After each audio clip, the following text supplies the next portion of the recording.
One that I do enjoy sharing is, especially when it comes to, when the EFF make claims that we have 600 million rand stored somewhere in Canada.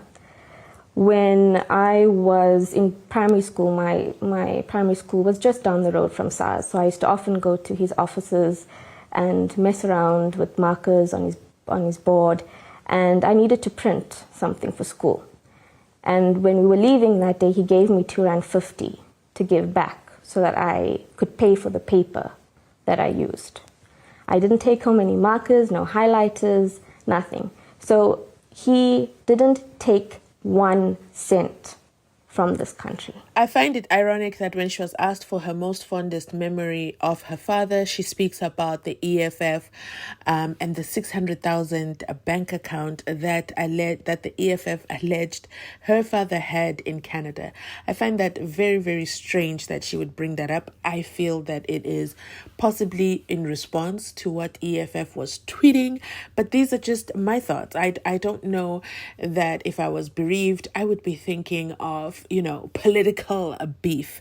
We do know that the EFF did issue out several tweets, so to speak, and I did do a couple of videos reading those out to you, so make sure you click the link up here if you haven't already heard what the EFF had to say about the passing of PRAVIN GORDHAN, the former Minister of Enterprises. So we do know that one of the things they said is the EFF rejects Cyril Ramaphosa's decision to grant PRAVIN GORDHAN an official funeral, and she goes into detail and speaks about that when she was a little girl, she would go to her father's office over there at the SARS, and then she would print or do this and that in his office.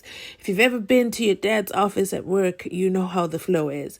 So anyway, she says as they were leaving, he gave her R2.50 to pay for the paper that she used. And she's obviously portraying an image where her father was a very, very, very honest, upright man, which is understandable. Any daughter would say the most about their father because their father is portraying a certain image to their daughter. He was the Minister of Public Enterprises, okay? And a lot of things happened while he was the minister. Nobody imagined all those things.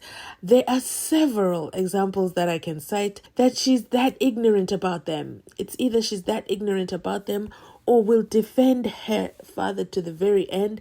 There is no way that she can declare that all the allegations about her father, every single one of them, are false. So, of course, with regards to the one that EFF made about the 600,000 was proved to be, not exactly accurate, and that it wasn't the right PRAVIN GORDHAN's account that they had found over there in Canada with $600,000 a bank account balance, okay? So some of the things that the EFF ranted about after his passing, here are some of the things that the EFF declared, okay, over there by X, formerly Twitter. And they say, under GORDHAN's rule as the Minister of Enterprises, what did he do? The South African Revenue Services became infamous for its rogue unit, a tool wielded to target and persecute political opponents in service of white monopoly capital. GORDHAN's creation of this nefarious unit exposed his role in weaponizing state institutions to uphold the interests of the elite. EFF also went on about ESCOM, also went on about 335 days of relentless load shedding in 2023 alone. They also spoke about how the Minister of Public Enterprises defied a court order demanding they protect hospitals, clinics, schools, and police stations from the brutal impacts of load shedding. All these things, does she truly believe are made up by the EFF? Let's listen to the rest of her speech. And that always sticks with me.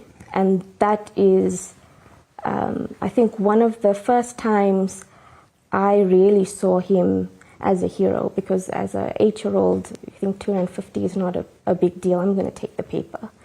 But he made sure that I gave the R2.50 to his secretary before we left that day.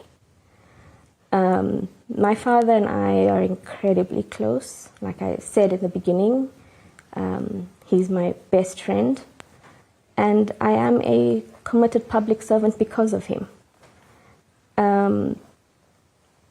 He was known for his intellectualism, his strategic thinking, but for me, he had the best, most kind and generous heart that people often seem to forget when they're talking about the minister and the former commissioner. We used to stay up at night when my mom had to go to bed. We watched the news, used to watch funny movies. He loved rom-coms, which you might not think, but the cheesy rom-coms as well, the Hallmark rom-coms. He flipped through books by Gramsci, by Marx, just for fun. He was ticklish. And I mean,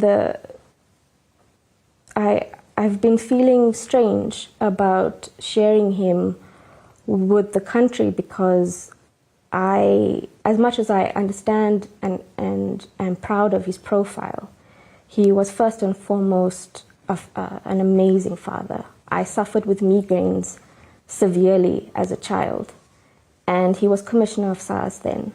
And should I get a migraine, no matter where he was, he rushed home and with his arthritic, painful hands, massaged my head for hours to provide me some relief, because he knew that my mom didn't do it right and that I needed him. He was at every awards giving, he was on my school's governing body. He had to be co-opted, but he was present in every single facet of my life. And as someone who was so dedicated to his work and to the country, you would think that that didn't provide him enough time or mental space or energy to be that present at home. But he was, and he was our whole life. And he gave me 31 years of the most beautiful relationship, and I got to see two soulmates, and it helped me to learn what I want in a partner and how I appreciate humility, integrity more than anything else. I had made a note on my phone shortly after the cancer diagnosis, just listing things to keep me strong. And I think anyone who knows me knows that my father was my entire life. You can definitely hear that her and her father were very, very close. He did everything and anything for her. And she says he was her whole life. But what I think that she needs to make sure that she separates, obviously she's grieving, so I definitely empathize with her for the loss of her father. May her and her family be comforted during this difficult time. However, I want to say that she must not paint her father with the same paintbrush, because at the same time, there are things that he did to the South African country that even after he has passed will continue on. So she cannot take the father figure that she has and then say people made up stories about her dad. I don't know. Let me know in the comment section and down below your thoughts. Are you in support? Are you in support of the former minister being granted a state funeral?